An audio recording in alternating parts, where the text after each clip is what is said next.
If you're reading these words, you're in prison again.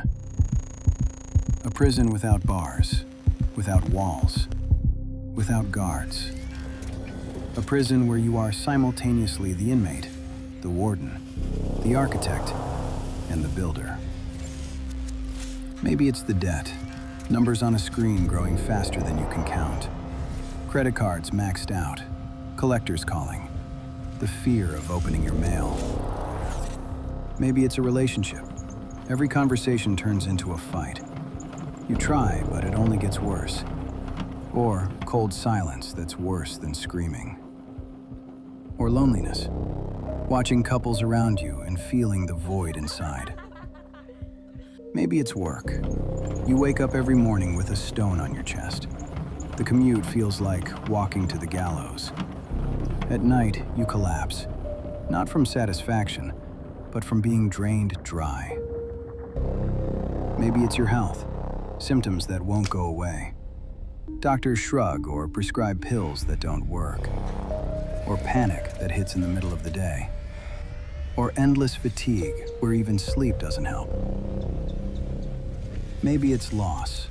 Someone left and you don't know how to breathe anymore. Or losing yourself. You look in the mirror and don't recognize who's staring back. Who is this person? Where did the old you go? Maybe it's just emptiness. No specific problem, but no meaning either. You're mechanically going through days. At 3 a.m., you're asking yourself, is this it? Is this what life is supposed to be? I was there. And I found the way out. Not through years of meditation, not through 1,000 attempts. Through one recognition. Here it is. If you're in crisis right now, pause this. Get real help. This is a lens, not a lifeline. Everything you experience, the weight, the meaning, the suffering, you're sustaining it. Moment by moment. Not partially. Not somewhat responsible. You. Completely. Absolutely. And just as you're sustaining this, you can sustain something else. Easier than you think. A situation that brings joy instead of suffering. Right now. Why wouldn't your situation get worse? Seriously. What's stopping it? Nothing in the universe is static. Everything either grows or dies, improves or deteriorates. There's no third option. If you're thinking, at least it won't get worse, you're deeply mistaken. It will. Much worse. Why? Imagine a river. You're in a boat without oars. The river flows toward a waterfall. You think, well, at least I'm not going faster. But the current is accelerating. Every second. You don't feel it, but the flow gets faster. Faster. Faster. And then, the drop. Your life is that same river. The situation crushing you won't stop itself. It's building momentum. Every day adds speed to the current. Every thought about it adds force to the fall. The only thing that stops the fall is changing direction. And that's your choice. Now. Not tomorrow. Now. There's a law of dialectics. It says, quantitative changes accumulate and transform into qualitative ones. What does this mean for you? Imagine a sand dune. Wind carries grains of sand. One grain, nothing. Another, nothing. 100 more, nothing. 1,000 more, still nothing. And then, one final grain, and the entire dune collapses. Avalanche. You don't understand why. It was just one grain. But it wasn't just one. It was 1,000,000 grains accumulating. And the last one simply revealed that critical mass was reached. Your life works the same way. Every small choice you make, quantitative change. One moment, one decision, one thought. Skipped a conversation with someone important. 1 grain. Put off what you love doing. 1 grain. Thought, I can't. 1 grain. Replayed in your head how bad everything is. 1 grain. Each one separately. Nothing. Imperceptible. Seems insignificant. But 1,000 of these nothings accumulate.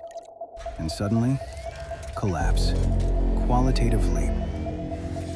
Chronic exhaustion. Broken relationships. Illness. A situation spiraling out of control. Depression.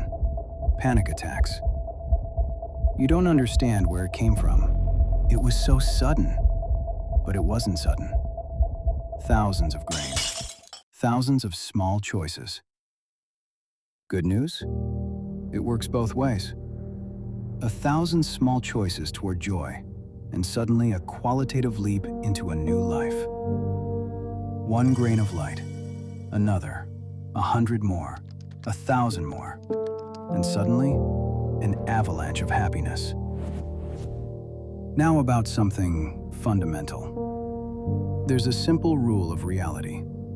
2 objects cannot occupy the same space simultaneously. A glass can't be both full and empty at the same time. A room can't be both dark and light. You can't simultaneously move forward and backward. Your attention works the same way. Attention is space, limited space. At this moment, it can be filled with either one thing or another, not both. When attention is completely occupied with thoughts about what's crushing you, there's no room for joy. The space is taken. When attention is completely occupied with suffering, happiness has nowhere to land. The space is filled. You can't be fully consumed by suffering and fully open to joy at the same time. Either attention is on joy or on suffering. There's no third option. Imagine a jar of honey, pure, golden, fragrant honey. Now add 1 drop of cyanide. Technically, it's still 99.9999% honey. Practically, the entire jar is poisoned. You won't eat it. 1 drop changed everything. Your attention works the same way. 1,000 moments of joy and 1 thought, but what if? And all the joy is poisoned. The space in attention is occupied by the thought. Joy can't exist because there's no room. Now you're waiting for instructions? 10 steps? Forget it. This isn't instructions on how to do something. This is recognition that nothing needs to be done. But part of your attention is still locked in the doing, in the trying, in the fixing. So first, stop the doing that's killing you. Then the recognition becomes possible. Here are 2 recognitions. First recognition. Your situation exists only because you're maintaining it. Imagine a fire, flames burning. You want it to go out. What do? You throw in logs and complain that it's hot. Absurd, right? But this is exactly what you do with your problems. Something troubles you? You think about it for hours, run through scenarios, imagine catastrophes, tell your friends, read about it. Every thought about what's crushing you, logs on the fire. Loneliness hurts? You think, why am I alone? You watch couples, remember past relationships, imagine a future without love. Every thought about emptiness, logs on the fire. Something scares you? You think about it, Google it, imagine it getting worse, read horror stories. Every thought about fear, logs on the fire. Want the fire to go out? Stop throwing logs. Not fight it, not control it, simply stop feeding it. Any negative situation is a losing business. Imagine a factory producing flip phones in the iPhone era. Cost exceeds price. Nobody's buying. The more you invest, the bigger the losses. Smart owners don't improve flip phone production. They shut down the factory. Your life is full of such losing factories. Toxic relationships where every conversation drains your energy. You try to improve, fix, save. But the more you invest, the more of yourself you lose. Losing business. A job that sucks the life out of you. You think, I'll endure a little longer. Maybe they'll promote me. Maybe it'll get easier. Years pass. Nothing changes. Only you get older and more exhausted. Losing business. Destructive habits. Alcohol to relax. Overeating to fill the void. Endless scrolling to distract yourself. Every time you promise, this is the last time, but tomorrow repeats. Losing business. Situations where you're borrowing from the future to patch the past. The math is simple. You lose, but you keep pouring in what you don't have. Losing business. Unrealized plans.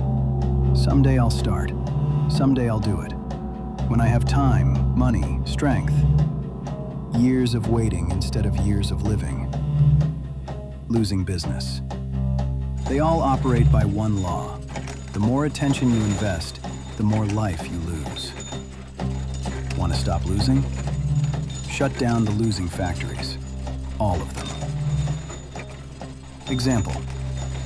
Many years ago, a situation that seemed hopeless. Attempts to solve it. More attempts. The situation grew. Then, something strange. Stopped thinking about it. Didn't run away. Didn't disappear. Acknowledged it exists. Did the bare minimum necessary. And then, redirected attention. Started doing what I loved. Within months, opportunities I hadn't seen before. People, projects, solutions from directions I hadn't considered. But attention isn't magic of close your eyes and the problem disappears. Here's what actually happens.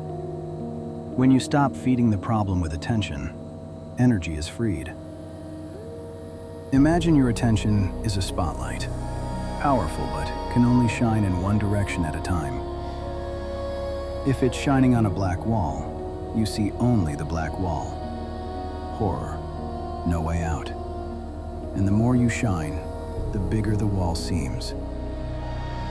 But when you turn the light away from the wall, suddenly you see other things. A door on the side, a window, people who can help. Possibilities that were always there, but you couldn't see them because the light was on the wall. Solutions don't come when you're fixated on the problem. They come when attention is free. This isn't about ignoring reality. This is about how the mind functions. When the mind is panicking, it sees only threat, tunnel vision, survival mode. When the mind is calm, it sees options.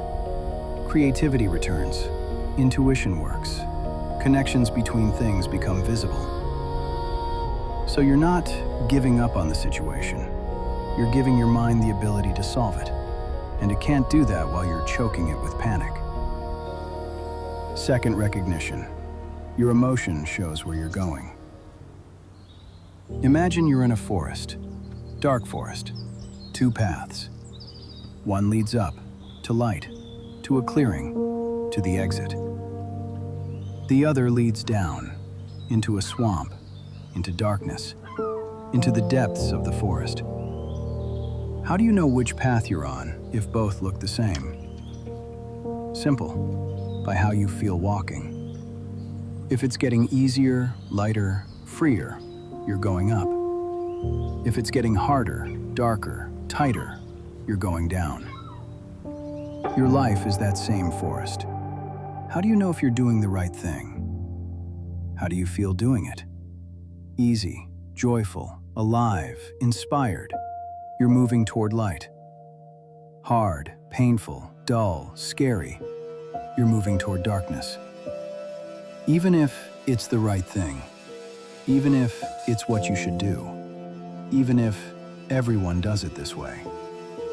If you're suffering while doing it, the result will be suffering. Your emotion isn't just a consequence, it becomes a cause. Negative emotion during action, arrow. Action generates negative result, arrow. Negative result generates negative emotion, arrow. Loop closed. Want to break out of the loop?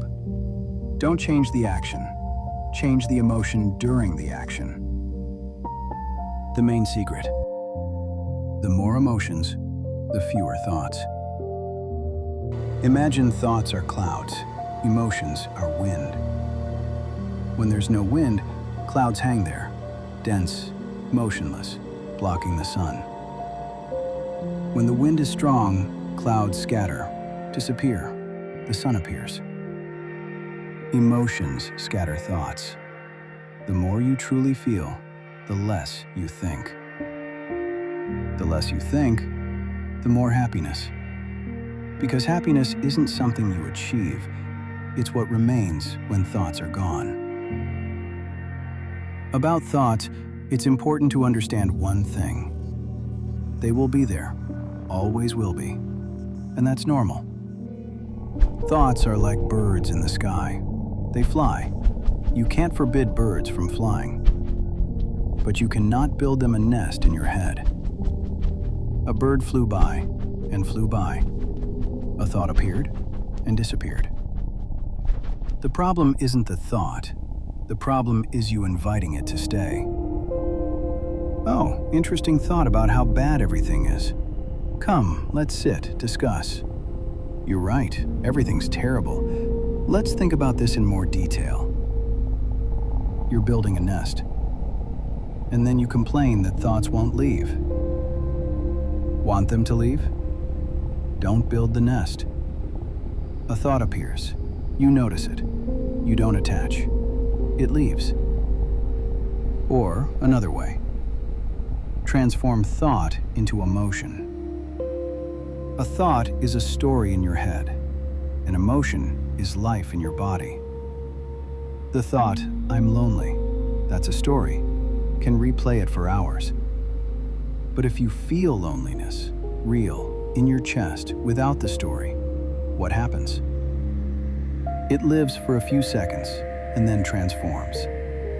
Because emotion without story is just energy, living energy, and it moves, changes, doesn't get stuck. Thoughts get stuck, emotions flow. A thought about fear can live for years. The feeling of fear lives for seconds if you truly feel it, not think about it. Stop for a moment. Tell me, where is your problem right now? Right now, this second, when attention is on these words. Where is what's crushing you? Where's the fear? Where's the emptiness? They're not there. They only appear when you think about them. Stop thinking. They disappear. This isn't philosophy. This is direct observation. Try it now. Actually try it. Name one thought that's running. Just label it. Thought about money. Thought about loneliness. Don't fight it. Just name it. Where's your problem when you're not thinking about it? Nowhere. It's not there. And when is it there? Only when you're thinking. See? The problem exists only in thoughts, nowhere else. And now the most amazing thing. When you do this, leave situations alone, stop feeding thoughts, allow emotions to flow. Something happens. Not after years, not after 1,000 meditations. Sometimes within seconds. You're washing dishes, walking down the street, sitting in a chair. And suddenly, for no reason at all, you're flooded with something. Pure aliveness. Not happiness because something good happened. Not joy because the problem was solved. Just pure, living, unconditional delight in existence. Without reason, without story, without me. Like a wave that hits from nowhere. Like an explosion, but quiet. Like waking up, but you weren't asleep. And in this moment, you understand. This was always here. Always. Every second of your life. Even when it was the worst. You just didn't see it. Because you were looking at thoughts about life instead of life itself. Thoughts about what's crushing you covered pure aliveness. Thoughts about emptiness covered pure aliveness. Thoughts about fear covered pure aliveness. But it never left. You were just looking the other way. Imagine you're standing with your back to the sun, staring at your shadow, and complaining, "Why is it so dark?" Someone says, "Turn around." You turn around, and the sun blinds you. It was always there. You were just looking at the shadow. Pure aliveness is the sun. Thoughts are the shadow. You spent your whole life looking at the shadow, trying to make it brighter. All you had to do was turn around. This isn't achievement. This is recognition. You don't become enlightened. You recognize you always were. You just forgot. And this recognition isn't the end of the journey. It's realizing there was no journey. You were looking for solutions to problems, but it turned out the problems were constructed. The prison, interpretation. Stop believing the story. Pure aliveness floods everything. This isn't happiness. This isn't peace. This isn't ecstasy. This is what you actually are. When there are no thoughts between you and life. And the funniest part? You read this text thinking, how do I get rid of problems? But actually the question was, how do I recognize that the suffering is optional? The answer? Stop feeding thoughts about it. They'll dissolve, like smoke, like a dream after waking. And what remains? Pure aliveness. You, the real one. Not the one on the screen, the one watching. Now the most important thing. Take absolute responsibility. Not for what happened, but for what you're feeding now. But I got fired. But he left me. But I was born poor. But I got sick. All true, not denying it. But there's a bigger truth. The event exists. The prison around it, that's constructed. In thought, moment by moment. Imagine you're watching a movie. On screen, terrible events. Loss, betrayal, illness, destruction. You're sitting there crying, "This is horrible. Why is this happening to me?" And then someone says, "It's a movie. You're just watching a screen." What do you mean, a movie? I feel this. Yes, you feel emotions watching the screen, but on the screen, it's just light and shadow. Story. Illusion. Your life is that same screen. Your brain fires electrical impulses. Consciousness interprets them as reality. You look at this internal screen and believe it's real. But it's a movie. Always was. Everything's on the screen. Everything. You are the one watching, not the one on the screen.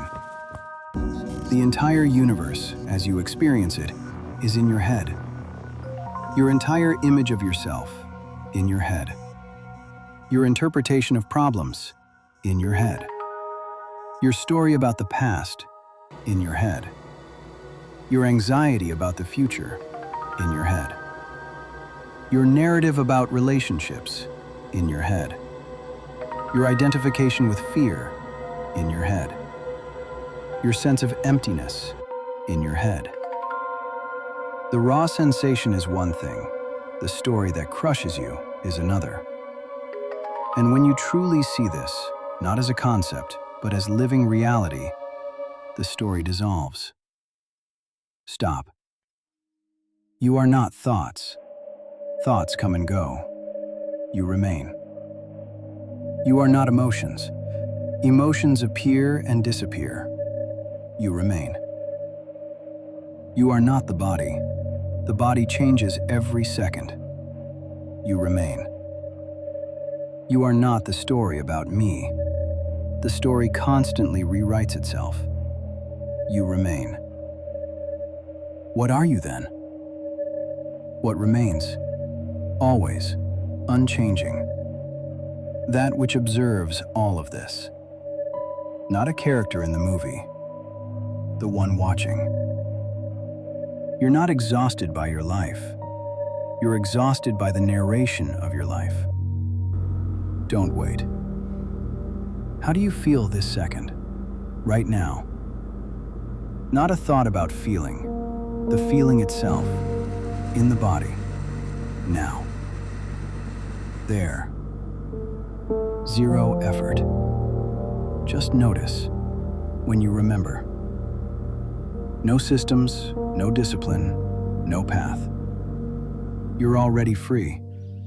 This is simply recognition. Want to be happy? Be it. Now. Not tomorrow. Now. How? Stop doing everything else. Stop maintaining thoughts about unhappiness. Stop feeding stories about problems. Stop believing the movie on the screen. And what remains, that's you. Real, free, purely alive. You're not a victim.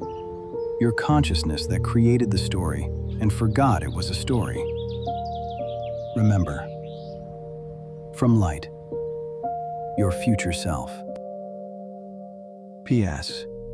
When you stop fighting the movie and remember you're the one watching, something opens. The story never existed. The suffering, that was interpretation. There was only awareness, and the screen it was watching. And in this recognition, an explosion of pure aliveness, without reason, without story, without limits. You were always free. You just watched the movie and forgot you weren't the character. Welcome home.